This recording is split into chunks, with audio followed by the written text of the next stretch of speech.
pentingnya kita menjaga keamanan negeri kita.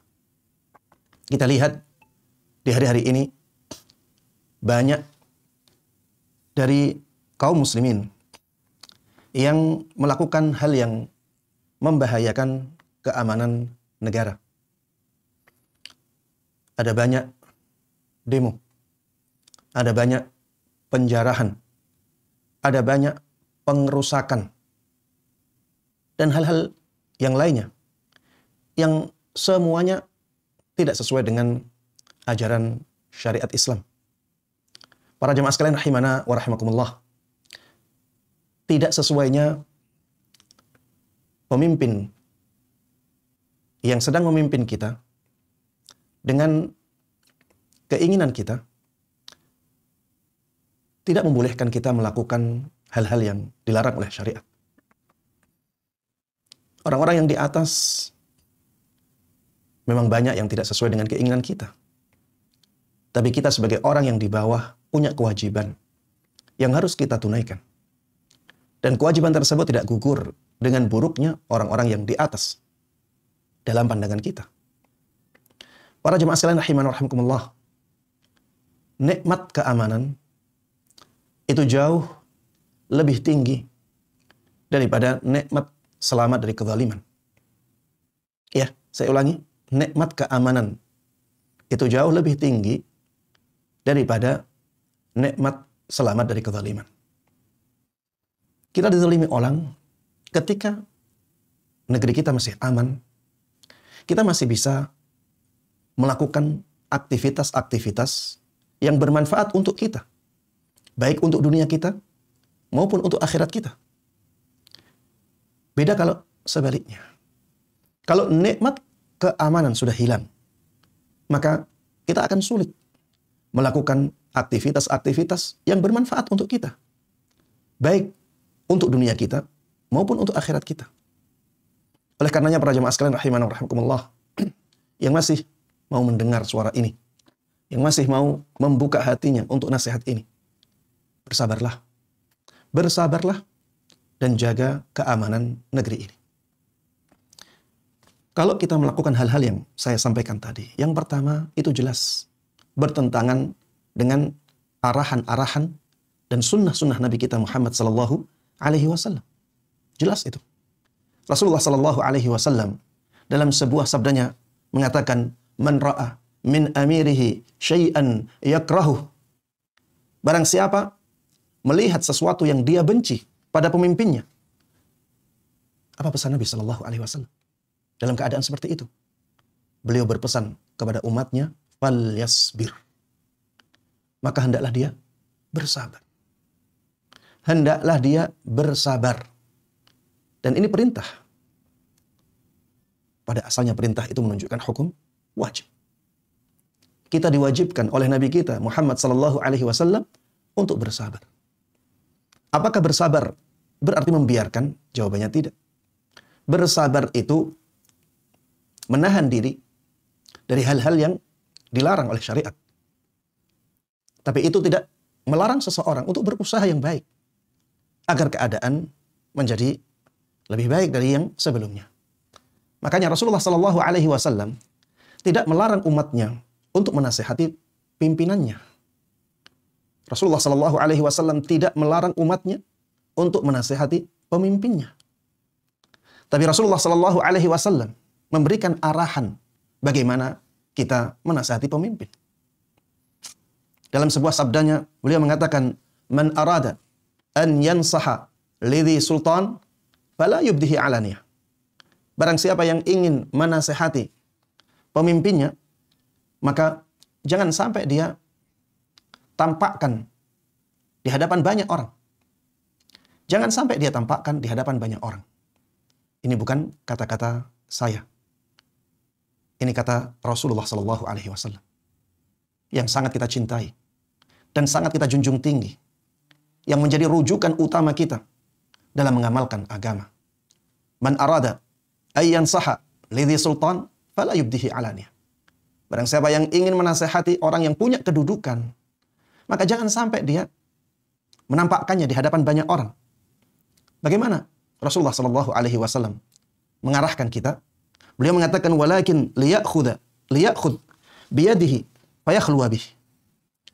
Akan tetapi harusnya dia itu mengambil tangannya, menggandengnya, kemudian menasihatinya secara sembunyi-sembunyi. Fa in qabila minhu fadak. Apabila orang yang punya kedudukan tersebut menerima nasihatnya, maka itulah yang diharapkan. Wa illa kana qad adda alladhi alaihi lahu. Kalau dia tidak menerima nasihatnya, maka dia telah menjalankan kewajiban yang dibebankan kepada dia untuk pemimpin tersebut. Para jemaah sekalian rahimakumullah, inilah tuntunan yang mulia dari Nabi kita Muhammad sallallahu alaihi wasallam ketika kita melihat pemimpin kita tidak sesuai dengan keinginan kita. Ketika kita melihat orang-orang yang ada di atas kita itu rusak dalam pandangan kita. Kita diperintahkan untuk bersabar. Kalau kita ingin menasihati, maka nasihati dengan cara yang baik, dengan cara yang bijaksana. Kalau dengan cara yang bijaksana mereka menerimanya, alhamdulillah. Kalau tidak menerimanya, maka kita telah menjalankan kewajiban kita sebagai orang yang berada di bawah. Para jemaah sekalian rahimani wa rahimakumullah, lebih baik kita mendoakan agar pemimpin-pemimpin kita itu diberikan taufik oleh Allah Subhanahu wa taala dalam mengemban amanahnya. Dan Allah Subhanahu wa taala Maha berkuasa atas segala sesuatu. Kita jangan sampai putus asa dengan keadaan yang ada. Teruslah berdoa agar pemimpin-pemimpin kita diperbaiki oleh Allah Subhanahu wa taala. Agar mereka dimudahkan dalam mengemban amanahnya. Agar mereka tidak menzalimi orang-orang yang ada di bawahnya. Para jemaah sekalian rahimana wa rahimakumullah, siapa di antara kita yang banyak mendoakan pemimpinnya? Siapa di antara kita yang banyak mendoakan pemimpinnya? Coba tanya diri masing-masing. Bukankah mereka sangat membutuhkan dukungan dari orang-orang yang ada di bawah mereka? Bukankah ketika Allah Subhanahu wa taala memberikan taufiknya kepada mereka, menjauhkan mereka dari kezaliman-kezaliman, nantinya yang akan mendapatkan manfaat yang besar adalah kita? Yang kedua, para jemaah sekalian rahiman rahimakumullah, kalau kita lakukan hal-hal yang saya sebutkan di awal tadi, yang tidak sesuai dengan tuntunan syariat Islam, maka mudarat yang sangat besar akan menimpa dunia kita. Iya, mudarat yang besar akan menimpa dunia kita. Jangan dikira hal-hal yang merusak keamanan seperti itu tidak membahayakan seluruh kaum muslimin yang ada di negeri kita. Jangan dikira kalau kita kehilangan keselamatan, keamanan, kita bisa lebih baik daripada sekarang ini. Para jemaah sekalian rahimakumullah, kalau keamanan sudah hilang, maka kita akan sulit mendapatkan maslahat untuk diri kita. Baik maslahat dunia maupun maslahat akhirat. Kita mungkin bekerja menjadi susah. Mungkin yang tadinya tempat kita mengais rizki menjadi tutup. Dan akan banyak orang-orang yang tidak bertanggung jawab yang semakin merajalela. Dan ini sangat berbahaya bagi diri kita sendiri. Kemudian yang berikutnya, para jemaah sekalian rahimani rahimakumullah, perbuatan-perbuatan yang merusak keamanan seperti itu akan dipertanggungjawabkan oleh pelakunya di hari kiamat nanti. Iya, orang yang mereka anggap sebagai orang yang tidak baik, bisa jadi hartanya haram. Mereka mengambil harta tersebut dari jalan-jalan yang tidak dibenarkan oleh syariat. Tapi apakah itu menjadikan kita boleh menjarah rumahnya? Boleh mengambil barang-barangnya? Jawabannya tidak seperti itu, para jemaah sekalian rahimani rahimakumullah. Kalau kita misalnya ingin agar mereka ditindak, maka kita harus menjalankan prosedur-prosedur yang dibenarkan sesuai aturan.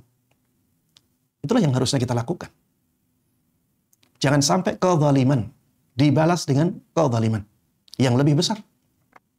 Kita tidak boleh mengganggu hak milik orang lain, walaupun hak milik orang lain tersebut adalah harta yang diharamkan. Dan semua yang melakukan hal tersebut nantinya akan mempertanggungjawabkan perbuatannya di hadapan Allah Subhanahu wa ta'ala. Sebagaimana orang-orang yang mereka anggap sebagai pelaku keburukan dan kejahatan, juga kezaliman, akan mempertanggungjawabkan perbuatannya di hadapan Allah Subhanahu wa taala. Para jemaah sekalian rahimanallah, kita berdoa mudah-mudahan Allah Subhanahu wa taala menjaga negeri ini tetap aman, menjaga negeri ini tetap kuat, menjaga negeri ini tetap maju dan memberikan manfaat dan maslahat untuk Islam dan kaum muslimin. Amin amin ya rabbal alamin. Para jemaah sekalian rahimanallah, ini ana sampaikan karena saya prihatin dengan keadaan yang terjadi di negeri kita saat ini. Mudah-mudahan Allah Subhanahu wa taala segera memperbaiki keadaan negeri ini menjadi lebih baik dan lebih berkah untuk Islam dan kaum muslimin. Amin amin ya rabbal alamin.